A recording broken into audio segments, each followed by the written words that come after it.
We will take a look what is depth first search algorithm.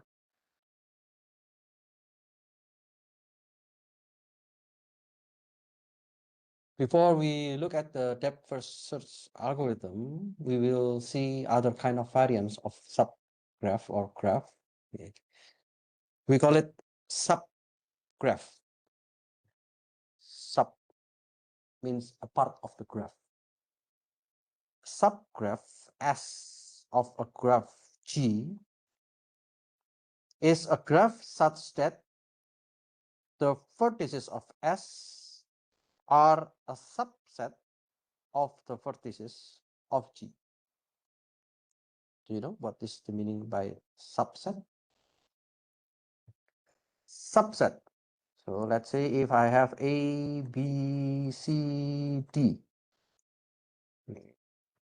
So let's say this is a collection of vertex. Then the subset will be A, B, C, A, B, D, okay, B, C, D. So this is the subset. Or we can also have another subset A, B, B, C, C, D, and then A, C, and then A, D, and then B, D. So this is another subset. Or if the subset is only one, so A, B, C, D. So this is also another subset. So we call subset, it is a part of a set. Then, yeah, if the vertices of S are a subset of the vertices of G, then if it is ABC is in the ABCD, then we call this is the subset of V. And the edges of S are the subset of the edges of G. So we call this is the, yeah, if I have this graph, this is the full graph. So the subgraph, you can see the blue color. So this is a subgraph of this graph. And we can have the spanning subgraph.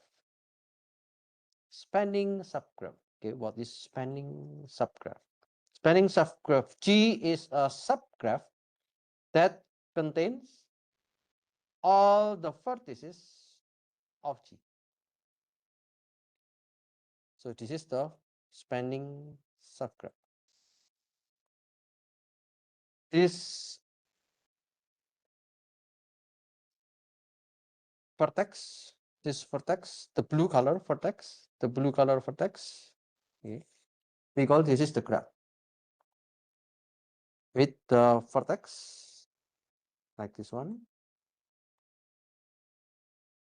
And then if we have only this is spanning subgraph. There will be another spanning subgraph. Maybe, for example, like this one. This is another spanning subgraph. So the spanning subgraph means this is a subgraph that all vertices of G is there. So all vertices 1, 2, 3, 4, 5. So all vertices of G are in the subgraph. All vertices of G are in the subgraph. But not all the edges in the subgraph. So some edges are available in the subgraph. Connectivity. So a graph is connected if there is a path. Do you still remember path? Okay, if we have a path between every pair of vertices, so we call this is a connected graph. A graph is connected. So this is connected graph. A connected component of graph G is maximal connected subgraph of G. What does it mean? So if you look at this one, this is a non-connected graph. Okay, the graph is not connected, and we have two connected components. We have one connected components, and we have the second connected component. So this is the first connected component, and this is the second connected component. This is what we call as the maximal connected subgraph of G.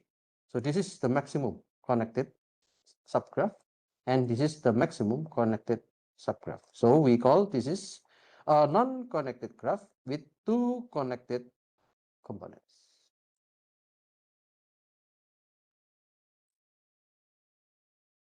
There is another kind of concept, we call it free. Free is a tree that is an undirected graph. Okay, this is different with the tree data structure. In the tree data structure, you have another kind of concept, but this is a tree in the graph. Okay, this is a tree in the graph. So if you look at this one, the tree is undirected graph. Okay, the keyword is undirected graph, such that T is connected. So this is connected, connected, connected, connected. And T has no cycle. Okay, no cycle like this one. Yeah, there is no cycle. And this definition of tree is different from one of a rooted tree. So if you look at the binary search tree, for example, in the binary search tree, we have root, and then we go to the left and we go to the right. And then we go to the left, we go to the right, we go to the left, we go to the right. So this is the tree, or we call it rooted tree. But in this case, this is the tree on the graph.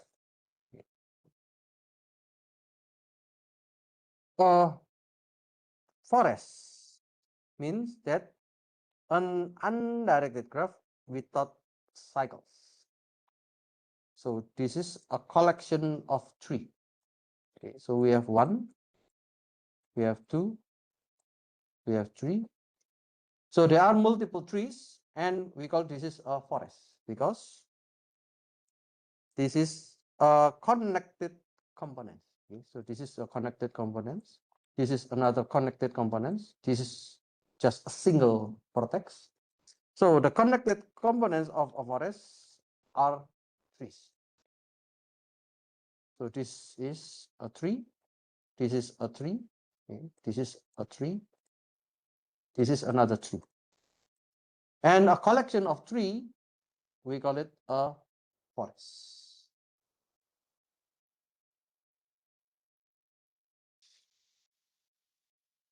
So as I mentioned to you before, we have a spanning graph, or sometimes we call it spanning tree. A spanning tree of a connected graph. So we have the spanning tree when the graph is connected. It is a spanning subgraph. Previously, we learned about the spanning subgraph that is a tree. So tree is connected. So we have a graph like this one, and then this graph can have multiple spanning tree. So a spanning tree is not unique unless the graph is a tree. Spanning tree is not unique. So this is not unique. Actually, yeah, this is a unique tree. This is another unique tree. Okay. And this is another unique tree. So spanning tree is not unique unless the graph is a tree. And the spanning trees have application to design the communication networks. So if you, let's say, yeah, this is spanning subgraph. What is spanning subgraph? We call it spanning subgraph when all vertices of G are selected. Okay. So we have a graph G. This is graph G. So all vertex are selected. All vertex are selected. But the edges can be different. The edges can be different. So this is another spanning tree. The edges is different. This is another spanning tree. The edges is different, and so on.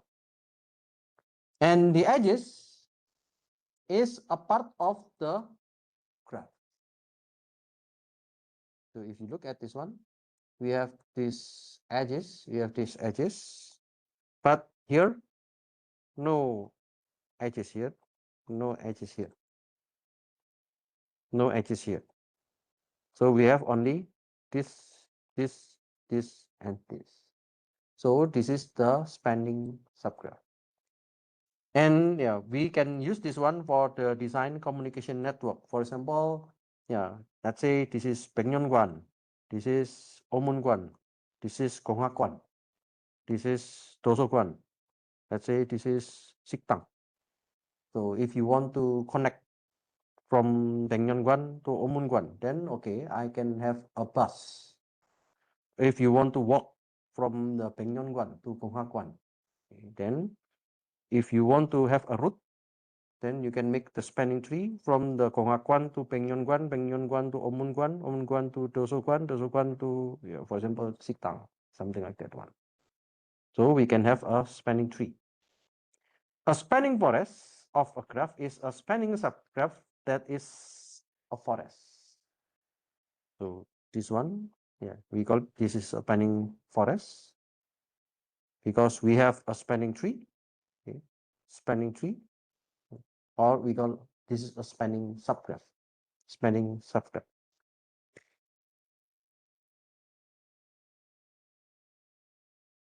In the spanning trees, there are some algorithms. Maybe if you join the Gyeongyang Suhak, I think you learn about this algorithm.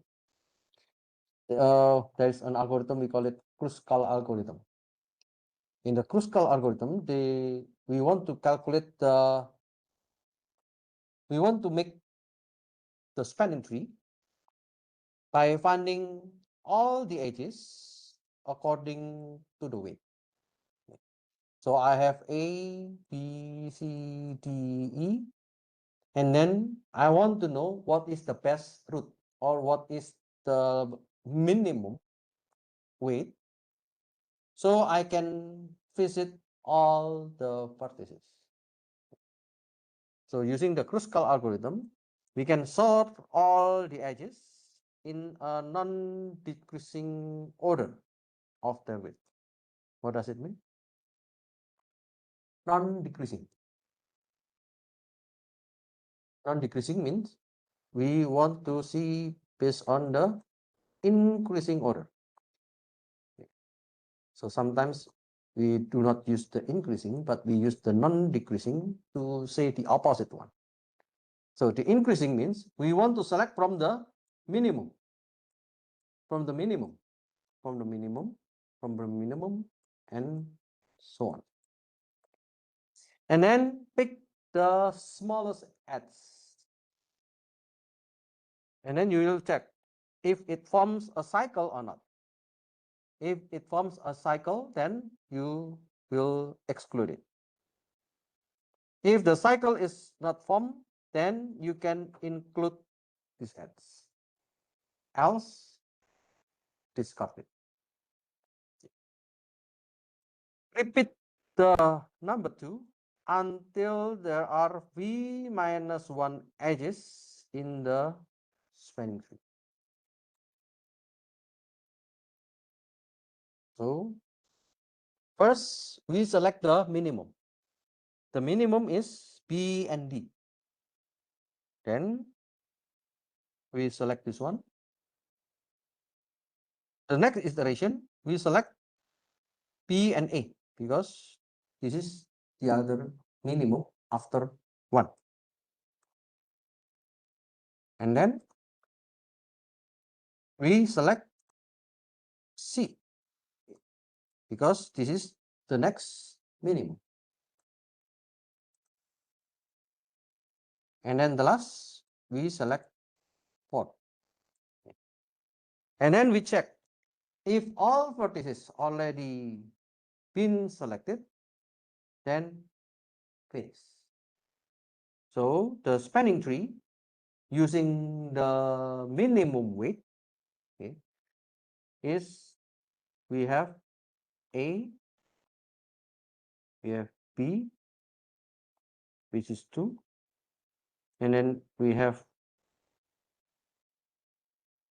1 going to D, and then we have 3 going to C, and then we have E, which is 4. Then this is the spanning tree. If you want to visit the vertex A, B, D, C, E, most probably this is the most efficient way.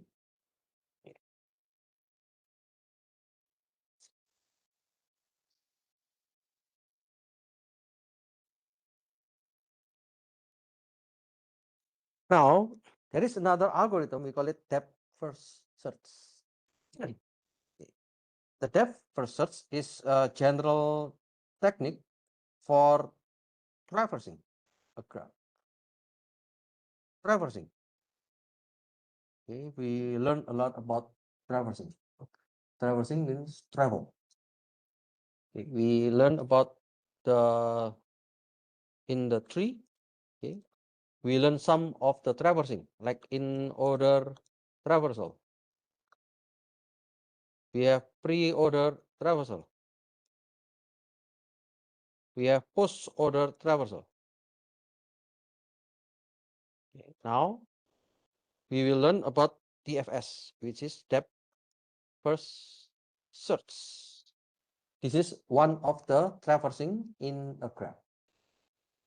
In the DFS of graph, we visit all the vertices and edges of graph G. So you need to visit all V and E and determines whether G is connected. So you need to make sure that all the graph or all the vertices are connected, computes the connected components of G, and computes a spanning forest of G. So we learn about the spanning tree, we learn about the spanning forest. So we want to connect those with the DFS algorithm. In the DFS algorithm, on a graph with n vertices and m edges, it will take O(n) plus m. DFS can be further extended to solve other graph problems. For example, find and report a path between two given vertices, or we want to find a cycle in the graph. The depth first search is to graph what Euler tours is to binary trees. So if we use the Euler tour, we can use the binary trees that we already learned in some weeks ago. So this is the algorithm for DFS. We have DFS G. So the algorithm uses a mechanism for setting and getting. So set and get the labels of vertices and edges. So we have G, and this is the input G, and then the output is labeling of the edges of G as discovery and back edges. Okay, Later we will see what is discovery edges and what is spec edges.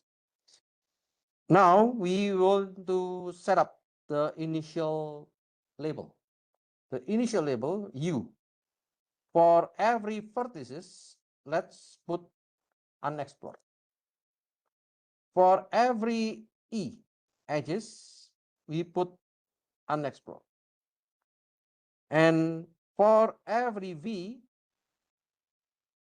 in the vertices, if the label is unexplored, let's do DFS. So DFS G, V, let's do this one. So if the V is unexplored, then let's explore it. So the input is a graph with the starting vertex is V. And then the output will be a labeling of graph G in the connected component. Okay, so we will have a connected component. And the V is a connected component. And we will check the discovery edges and back edges.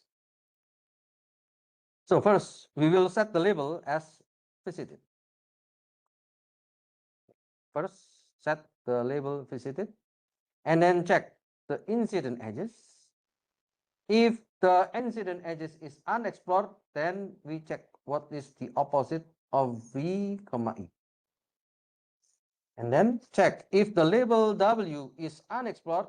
Okay, then we call this is discovered. And then we return back to the DFS algorithm. So it is a recursion. So this is a recursive. Every time you find the unexplored, then put as discovery.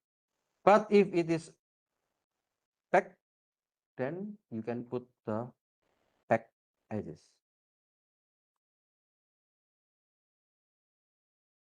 In the code, in the Python code, you can see this Python code. Later, we will take a look on the Python code. So G is the incident edges of U. So if it is the incident edges of U, then let's see what is the opposite of U. The opposite of U will be V, and then if V is not in the discover, if V is not visited, then let's put the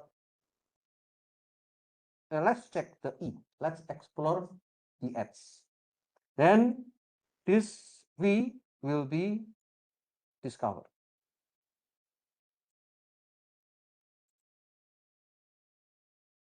So we can see something from this picture, okay, from this animation. This is an example. Let's assume we want to start from A. And from A, okay, when we start from A, let's look at this one. From the beginning, we put everything, the state is unexplored. Okay. So unexplored UV, it is unexplored vertex. So A is unexplored, B is unexplored, C is unexplored, D unexplored, E unexplored. And then the edge, okay, so we have AB, AC, AD, AE, BC, CD, and CE. So we have AB, BC, CA, CD, DA, CE, and EA. Now you can take a look. We assume that it starts from A. So if we start from A, then let's see. G, comma A. Okay. So the graph, this one, and we want to start from A. If we start from A, then the first set the label V as visited. So V, this is A, is now become visited. Oh, sorry,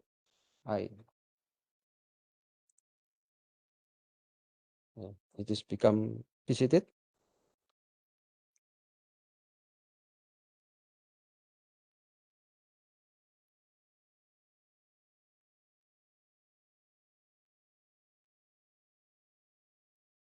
it becomes visited. And then check for every E. E is the X incident to V. Incident to V, it means incident to A. So let's go to B, okay, because this is the X incident to A. Now check, get the label of E. So the label of E, AB. AB is unexplored. Okay. The label is unexplored. Then let's find the opposite of V comma E. Let's find the opposite A comma E. Then we want to find B. So get the label of B. Get the label of W, which is B. So the label is unexplored. Because it is unexplored, then we go to this statement, set the label E as discovery. So AB, now let's make it discovery at DE. And then return back with the DFS G comma W. So it means we want to do the DFS G comma W. W is the node of E. Then after this, we go to the next one.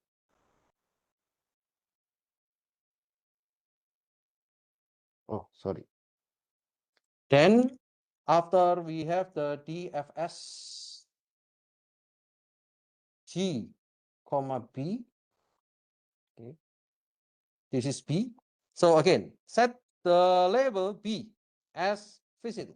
Okay, set the label B as visited. Now check the E. E is incident edge of V. Okay, the incident edge of B is this one. Then check the label E. So the label BC. BC is unexplored. Yes, originally it is unexplored. Then check what is the opposite of B. The opposite of B is C. Then get the label C. C, is it unexplored? Yeah, because C, it is still unexplored. Okay, then set the label E as discovery. So BC now change to discovery. And then again, go to DFS G comma W. Because now we are in the C, so we have the DFS G, and we want to check from the C. Okay, now let's look at the C. DFS G comma C. In the C, we set the label V as visited. So we set the label C as visited, and then check for every incident edge of V. So I want to see the incident edge of C, which is the incident edge of C is A. And then get the label E is unexplored or not. CA. CA is unexplored. Okay. Because unexplored, then let's check the opposite of V. The opposite of C using this edge is A. Okay. Now check. What is the label of A? Is the label of A is unexplored? No. The label of A is already visited because A is the origin, or A is the starting point. Because A is already visited, then let's set the label of E as back edges. So set the label of C to A, set the label of C to A as back edges, back edge BE. And then, because we already checked this one is not correct, then we will go to the next ads. We will go to the next ads. The next ads means I want to check if CA is the back ads, then I want to go to find the C and D. So check the label E, check the label CD. So CD originally unexplored. And then I want to check what is the opposite of V, E. The opposite of C and with this H is D. Check the label of W. The W is the D. What is D? D is still unexplored. Okay, because it is unexplored, then set the label E as discovery. Set the label CD as discovery H. And then after we set the discovery H, we go to the DFS G, DFS G using the vertex of D. Okay, using the vertex of D. And then let's look at the DFS D. After we have the DFS G, D, now set the label V as visited. Okay, set the label D as visited. Now let's check the E. The E is the incident edges of D. Okay, this is the incident edge of D. Get the label E, unexplored. Okay, this is unexplored. DA is unexplored. Yes, it is true. Then let's check the opposite of V, E. Let's check the opposite of D. So the opposite of D is A. If the label of A is unexplored, do this one. But A has been visited. Then we go here. Set the label of DA as packets because we already visit A before. And then we return back to this for loop. Is there any other ads from D?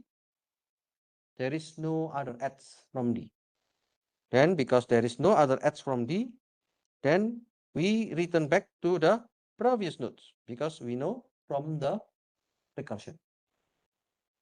Because from the recursion, then we return back to the DFS G, C. So we want to explore the other kind of edges. So we explore the other of edges. We return back to C to check this edge. So let's look at the label E. CE, is it unexplored? CE, originally it is unexplored. Yes, unexplored. And then let's check the opposite of V, E. So let's check the opposite. The opposite is E. What about E? E, the label of E is unexplored. The label of E is unexplored. Okay, that is true. Then set the label E as discovery. Then set the label CE as discovery edges. And then DFS G, W. Then we have the DFS G, E. So we start from E. And then if we have the DFS G, E, then we set the label E as visited. We set the label E as visited. And then check for the incident edge of E. And then get the label of E. E to A is unexplored. And then let's check the opposite of E. The opposite of E is A. And then if the label is unexplored, the label of W, the label of A is unexplored, then discovery. But A has been visited because A has been visited. So we do this set labeling as the packets.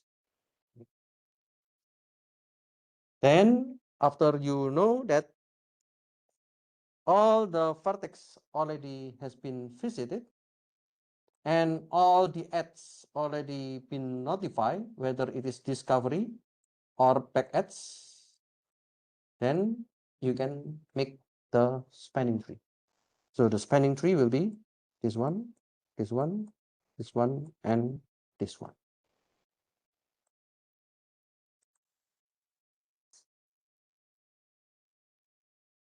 So this is very good to do the maze reversal. Okay. So this DFS algorithm is similar to the classic strategy for exploring a maze. So if you start from this point, how to find the most efficient way to go out from this maze. Okay, so we mark its intersection, corner, and dead end. So we mark every intersection. This is intersection, intersection, intersection, intersection, dead end, intersection, and so on. And then we mark its corridor edge traverse. So this is edge, this is another edge, this is another edge, this is another edge, this is another edge, this is another edge, and so on. And we keep track of the path back to the entrance, start vertex, by means of a row or recursion stack. So if you go here, and then if you return back to here, then it is false or it is back edge. So you do not want to return back, but you will go to the other way, or you want to find the vertex that which has not been visited.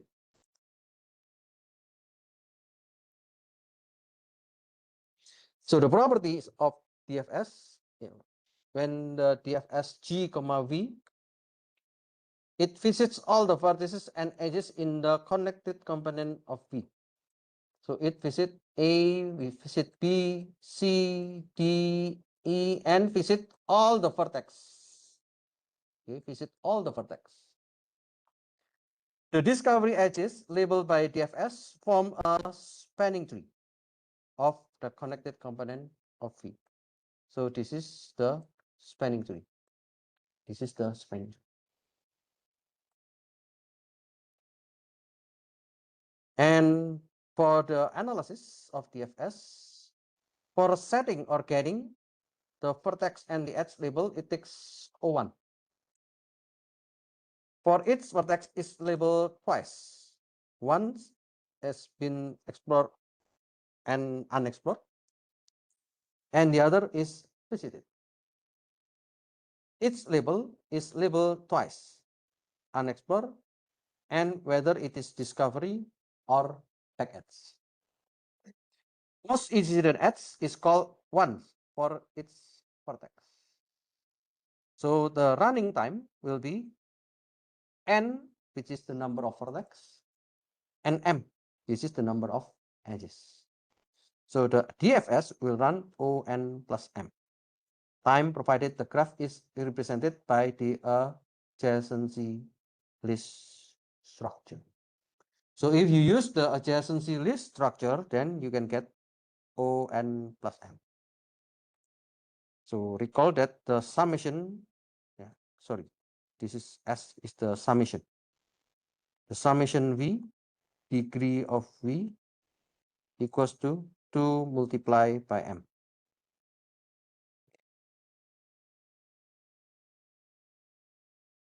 So there's another kind of variation of DFS. You can use this DFS for path finding.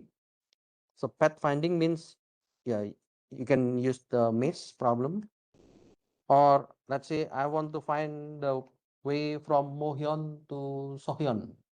Then you can use DFS. Starting from U is from Mohyun, and then you can check for every possible vertex.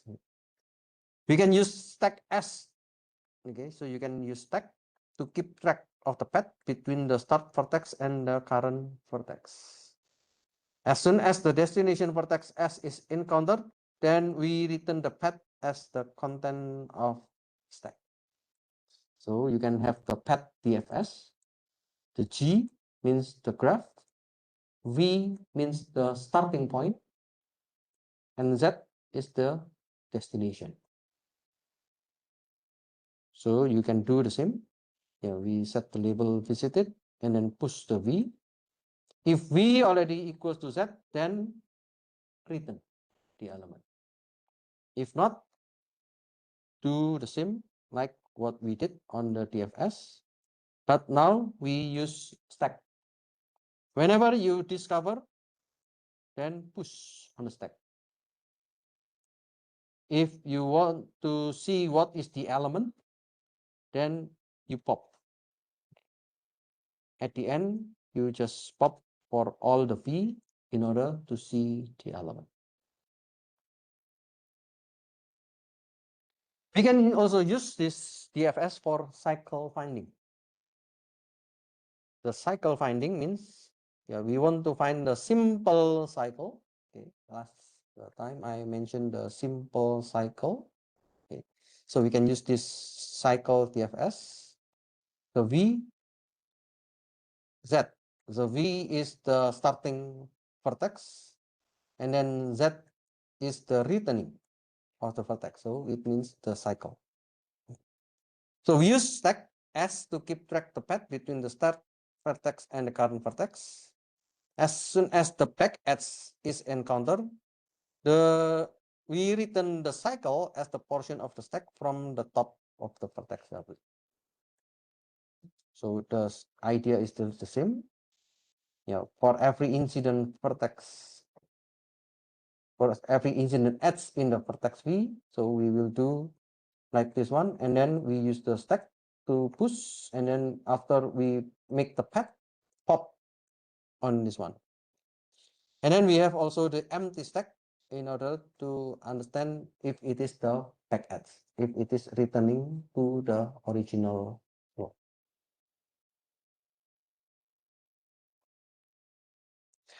Okay, I think that's all for the depth first search.